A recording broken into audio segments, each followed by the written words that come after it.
एक बार फिर स्वागत है आपका रुद्र क्लास से रायसिंगर में और मैं मंगल मुकेश सैन। जैसा कि हमने ये हमारी क्लास शुरू की है, उसके अंदर अभी तक वर्णमाला टॉपिक हो चुका था। उसके बाद हमने शब्दकोश किया था, वो भी संपूर्ण करके उसके कुछ प्रश्न है जो आज हमने यहाँ लिए हैं। जब तक हम प्रश्नों को हल करने की कोशिश नहीं करेंगे तब तक हमें उस बिंदु के बारे में भली भांति जानकारी नहीं होगी। प्रश्न कोई भी आप टॉपिक पढ़िए, फिर कुछ उसके प्रश्न है उनको भी हल करने की कोशिश कीजिए। तो आज हम उठाएंगे यहाँ पे देखो। अब ये जो कुछ प्रश्न है ये कहता है कि निम्नांकित शब्दों का क्रम निर्धारण कीजिए। क्या कहता है? निम्नांकित शब्दों का क्रम निर्धारण कीजिए। क्रम निर्धारण करना है कि शब्दकोश के अंदर लिखे जाएं तो 1 नंबर पे कौन सा, 2 नंबर पे कौन सा, 3 पे कौन सा और 4 नंबर पे कौन सा शब्द आपको मिलेगा। हमने पढ़ लिया हमारी हिंदी भाषा के अंदर सबसे पहले जो ध्वनि आएगी वो कौन सी आएगी? अनुस्वार आएगी, फिर अनुनासिक आएगी जिसे हम चंद्र बिंदु कहते हैं, उसके बाद में विसर्ग आएगा, फिर साधारण वर्ण आएगा। यदि व्यंजन है तो यही क्रम चलेगा और अंत में कोई उसका अर्ध अक्षर है, आज स्वरहित वर्ण है तो उसका लेखन होगा। तो आज हम यहाँ कुछ प्रश्नों को हल करने की कोशिश करते हैं, थोड़ा ज्यादा हमें समझ में आएगा। पहला लिखते हैं हम, क्या है यहाँ पर? ज्ञानार्जन है, उसके बाद में ज्वाला है, उसके बाद में ज्योति है, उसके बाद में जंग है। अब ये 4 शब्द हैं। मैंने आपको पिछली क्लास के अंदर शब्दकोश जो हमने पढ़ा था उसमें बताया था कि यदि इस प्रकार के शब्द आ जाएं जो आपके संयुक्ताक्षर हो, स्वर रहित व्यंजन वगैरह हो, तो हम क्या करेंगे? उनको टुकड़े कर लेंगे। इससे आसानी रहेगी बजाय कि सारे शब्द के ही हम टुकड़े करें उसके अपेक्षा। तो ध्यान में देखो, पहले क्या है हमारे पास? जय, तो इसके टुकड़े करेंगे तो क्या आएगा? जय प्लस ए। ठीक है। उसके बाद में क्या आएगा? जय प्लस वा, फिर क्या है? जय प्लस यो। ठीक है। फिर इसके अंदर क्या है? ये पूरा ही है, अर्ध नहीं है तो हम प्रथम ही उठा लेंगे इसको यहाँ पर। अब देखिए ध्यान से, जय स्वर रहित है यहाँ पर, ये भी जय स्वर रहित है, ये भी जय स्वर रहित है, ये भी जय है किंतु स्वर रहित नहीं है। एक बात तो ये दिमाग में बिठानी है कि यदि कोई भी वर्ण स्वर रहित आता है तो वो सबसे अंत में लिखा जाता है अपने समान वर्ण के। अब ये तो तीनों ही क्या आ गए? स्वर रहित आ गए, तो तीनों का देखने के लिए हमें आगे बढ़ना पड़ेगा। किंतु यहाँ देखो ये जय अनुस्वार है, तो एक बात तो 2 बातें आ गई इसके अंदर। एक तो कि ये वर्ण जो है हमारा व्यंजन पूरा है, स्वर सहित है, दूसरा अनुस्वार है। तो ये जो वर्ण है कहाँ आएगा? हमारा 1 नंबर पे आएगा। तो ये तो क्लियर हो गया, इसका लेखन कहाँ होगा? 1 नंबर पर। अब हमने इन तीनों की तुलना करनी है। देखो पहला जो है इनका जय जय समान हो गए। आगे बढ़ेंगे, ये अय है, ये वाह है और ये यह है। तो हमें पता है अय जो है पहले आता है, तो ये कितने नंबर पे आ जाएगा? 2 नंबर पे। ये जय प्लस वाह ज्वाला था हमारा शब्द, ये यहाँ देखेंगे। अब तुलना किसकी करनी है? इन दोनों की। ये वाह है, ये यह है, हमने अंतस्थ पढ़े थे, यह र ल व। तो यह का लेखन पहले होता है, वह का बाद में होता है। तो ज्योति जो शब्द है वो कितने पे आएगा? 3 नंबर पर। और ज्वाला जो है वो कितने पे आएगा? 4 नंबर पर। कितनी आसानी से हमने इस प्रश्न को कर दिया। ये है हमारा शब्दकोश क्रम का प्रश्न नंबर 1। कोई दिक्कत नहीं है, टुकड़े किए फिर उन टुकड़ों को हमने क्या कर दिया? मिला दिया, कोई दिक्कत नहीं आएगी। उसके बाद में प्रश्न नंबर 2 उठाते हैं एक बार। पर्वत, पक्ष, पल्लव और अलंग। ठीक है। अब देखो प्रथम शब्द देखिए, इसमें वर्ण देखिए, पै है, तो ये चारों के चारों क्या आ गए? एक जैसे आ गए। तो हम क्या करेंगे? आगे बढ़ना पड़ेगा। तो प्रथम से तो हमें कोई लेना देना नहीं रह गया। आगे बढ़ेंगे तो यहां देखो र प्लस व, इसका टुकड़ा करेंगे क प्लस से। यहां देखिए लय प्लस लय कर दीजिए इसको, लय स्वर रहित, लय पूरा, और यहाँ क्या है, लय अनुस्वार है। इतना ही लिखना है। अब इसको हम हल करने की कोशिश करेंगे, बिल्कुल आसान तरीका है इसका। वो ही यह र है, ये कै है, ये लय है और ये लय अनुस्वार है। तो हमें पता है क्या पहले आता है, तो पक्ष क्या आएगा, 1 नंबर पे। और यदि किसी को नहीं आता, पढ़ा नहीं है, मैंने पहले भी ये बात कही थी कि वो कभी भी पक्ष को 1 नंबर पे नहीं करेगा, क्योंकि क्षय जो वर्ण है प्रथम तो समान हो गया, आगे बढ़ेगा तो क्षय कहने का बाद में आता है, जबकि क्षय वर्ण का स्वतंत्र लेखन है होगा कै प्लस है, उस कै के बाद में आता है। अब तुलना रह गई हमारी किसके साथ, र है, ये लय है और ये लय अनुस्वार है। फिर वही बात, यह र लय व, तो क्या आएगा यहाँ पर, यह र, तो लय आएगा बाद में, र पहले आएगा हमारा, तो ये कितने पे आएगा, 2 नंबर पे। अब इन दोनों की तुलना करेंगे, लय स्वर रहित है, लय अनुस्वार है, तो अनुस्वार वाला पहले आएगा, ये आ जाएगा 3 नंबर पे, और पल्लव कितने पे आएगा, 4 नंबर के ऊपर। आगे बढ़ते हैं अपने, आ रहा होगा समझिए, साथ साथ में करते रहिए आप। कोई प्रश्न है तो आप पूछने की कोशिश करना कमेंट्स बॉक्स के माध्यम से। आगे बढ़ेंगे अपने। प्रश्न है कर्म, क्रम, कर्तव्य और कल, ये 4 शब्द हैं हमारे पास। कर्म, क्रम, कर्तव्य, कल देखेंगे हम। ये क्या पूरा है, यहां ये थोड़ा सा दिक्कत कर रहा है, क्या है यहाँ पर, ये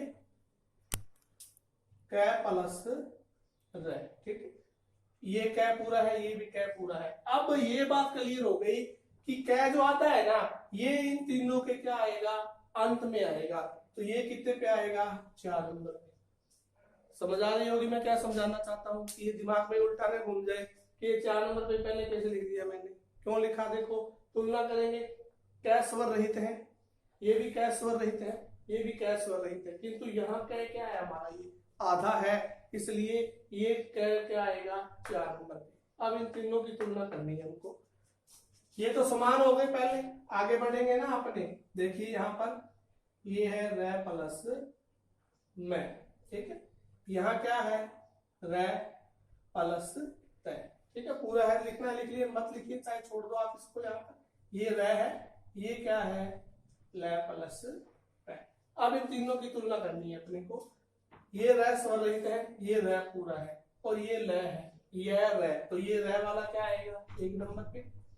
कर्तव्य, अब तुलना किसकी करनी है, इन दोनों की करनी है अपने को, समझ आ रही होगी, क्योंकि ये तो हमारा हो चुका है। अब ये र है, ये ल है, तो यह र पहले आता है, ये कितने पे आ जाएगा, 2 नंबर पे, और ये कितने पे आ जाएगा, 3 नंबर पे। आ रहा होगा समझ में, कोई जल्दी तो नहीं है, लग रहा हो तो थोड़ा आसानी से और स्लो करते हैं अपने। ये हो गए हमारे 3 प्रश्न इस प्रकार के, ठीक है। अब अगले स्टेप पे बढ़ते हैं, सेम यही प्रश्न है। ये कहता है कि निम्न में से शब्दकोश में सबसे अंत में लिखा जाने वाला शब्द है। और वहां जो प्रश्न था ना, वो तो एक क्रम से पूछ रहा था, 1 2 3 4। अब यहाँ वो ये नहीं पूछ रहा, ये पूछ रहा है सबसे लास्ट में कौन सा लिखा जाएगा, पहले से कोई मतलब नहीं है। कौन से 3 शब्द है हमारे पास, देखिए, श्रवण, शिक्षक, ज्ञान और क्षत्रिय। लिखते हैं, श्रवण, शिक्षक, ज्ञान और क्षत्रिय। चारों संयुक्त स्वर, संयुक्त व्यंजन से आपको हो गए, वो हो गए, तो हम चारों के टुकड़े करने पड़ेंगे। और प्रश्न है हमारा सबसे लास्ट में कौन सा आएगा, क्या कहता है, सबसे अंत में कौन सा आएगा। देखिए ये क्या है, स प्लस व, ठीक है, ये क्या है, शी पूरा है, ये क्या है, ज प्लस अय, ये क्या है, क प्लस स। अब इनको सरल करने की कोशिश करते हैं, हल करते हैं। ये श स्वर रहित है, ये श पूरा है, ये ज है और ये क है। हमें ये पता है कि क्षत्रिय कितने नंबर पे आएगा, 1 नंबर पे। अब तुलना करेंगे इनकी तीनों की, श स्वर रहित, शी पूरा है ये शी, जय स्वर रहित है तो जय वाला क्या आएगा 2 नंबर पे। अब इनकी तुलना करेंगे तो ये स्वर रहित है 3 नंबर पे, सॉरी ये स्वर रहित है तो ये कितने पे आएगा 4 पे, तो ये कितने पे आएगा 3 पे। ध्यान दें दोबारा कि ये स्वर सहित है, शी है, ये स्वर रहित है और हमें पता है कि स्वर रहित बाद में आता है, पहले पूरा आता है, 3 नंबर पे ये आएगा और 4 नंबर पर ये आएगा। आपके थोड़ा सा जल्दबाजी करते गलत हो जाता है, थोड़ा सा लाइटली ध्यान दें। उसके बाद में हमारा प्रश्न है जग जितना। देखिए जग जितना ज्ञानी क्या था, ठीक है। अब ये कहते हैं कि सबसे लास्ट में कौन सा आएगा, सभी पता था सबसे लास्ट में हमारा क्या था, यहाँ श्रवण था, श्रवण सबसे लास्ट में लिखा जाएगा, हमें नहीं लिखना कि पहला, उसका उत्तर ये था, ध्यान दें। तो यहाँ हमारा उत्तर क्या है, ये था इसका, ये जय पूरा है, ये भी पूरा है। अब इसका हमें टुकड़ा करना पड़ेगा, तो उठा ले यहाँ पर जय जी, जय प्लस आय, जय प्लस है, ठीक है। अब तुलना करेंगे, ये दोनों पूरे हैं, ये स्वर रहित है, तो तुलना इन दोनों की ही होगी। जय पहले आता है, जी बाद में आता है, तो ये कितने पे आएगा 1 पे, ये कितने पे आएगा 2 पे। कितना इजी है। अब इनकी तुलना करनी है हमको, जय स्वर रहित है, ये भी स्वर रहित है, आगे बढ़ेंगे, ये अय है, ये क्या है आ है, तो ये क्या आएगा, दोनों क्या आ गए समान आ गए यहाँ पर। अब यहाँ क्या करना पड़ेगा, थोड़ा सा और आगे बढ़ना पड़ेगा हमको, क्योंकि ये दोनों क्या आ गए समान आ गए ना। अब इसका टुकड़ा करेंगे, यहाँ क्या है नी है, यहाँ क्या है ता है। अब हमें पता है कि इन दोनों के अंदर पहले क्या आता है तै थे दै धै न, न बाद में आता है, तै क्या आता है पहले आता है, तो ये कितने पे आएगा 3 पे, और ये कितने पे आएगा 4 पे। और थोड़ी सी ये भी हो सकता है कि हम कुछ ही मिलेंगे आपको ऐसे शब्द जिसमें हमें तीसरे स्टेप के ऊपर बढ़ना पड़े, इससे पहले नहीं आए थे यहाँ, क्योंकि ये समान वर्ण होने के कारण हमें क्या करना पड़ा, आगे बढ़ना पड़ा। फिर भी कोई कंफ्यूजन नहीं है, क्योंकि नी और ता, तय वाली लाइन पहले आती है, नए वाली बाद में आती है। लास्ट रह गया हमारा ये, इसको हल कर देते हैं। क्या है हमारे पास प्रश्न,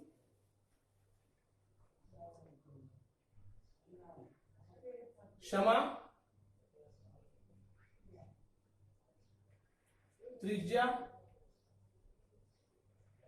ज्ञान और जीवन, ठीक है। अब इनमें देखना है चारों में सबसे लास्ट में कौन सा है, टुकड़ा करेंगे कै प्लस स, ठीक है, ये तय प्लस क्या आएगा। अब यहां ध्यान दें किससे मिलकर बना है, तय प्लस रह से री, ठीक है। ये क्या आएगा जय प्लस आय से, ये क्या आएगा जी पूरा। अब तुलना करनी है अपने को क्या के बीच में, स्वर रहित के बीच में और जी के बीच में। हमें पता है क्या पहले आता है, क्षमा क्या आएगा 1 नंबर पर, फिर इनके बीच में तुलना करेंगे, तय बाद में आता है, ये जय पहले आता है, तो जय पूरा है वो आएगा 2 नंबर पे, ये आएगा, फिर ये 3 पे आ जाएगा, और त्रिज्या कितने पे आएगा 4 नंबर पे। तो हमारा उत्तर क्या होगा यहाँ पर त्रिज्या, ठीक है।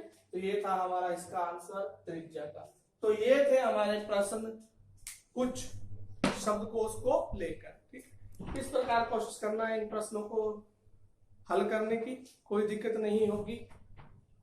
इसी के साथ अब आगे जो हमारी क्लास होगी वो संज्ञा टॉपिक जो है बहुत महत्वपूर्ण है, उसको लेकर होगी। पढ़ने की कोशिश करना, कोई प्रश्न ना आए तो उस कमेंट्स बॉक्स में करना। और मैं कहता हूँ फिर यदि वीडियो पसंद आए तो लाइक्स जरूर किया करो आप, कोशिश करें हम थोड़ी और बढ़िया पढ़ाने की, बेटर आपको देने की। तब तक के लिए जय हिंद।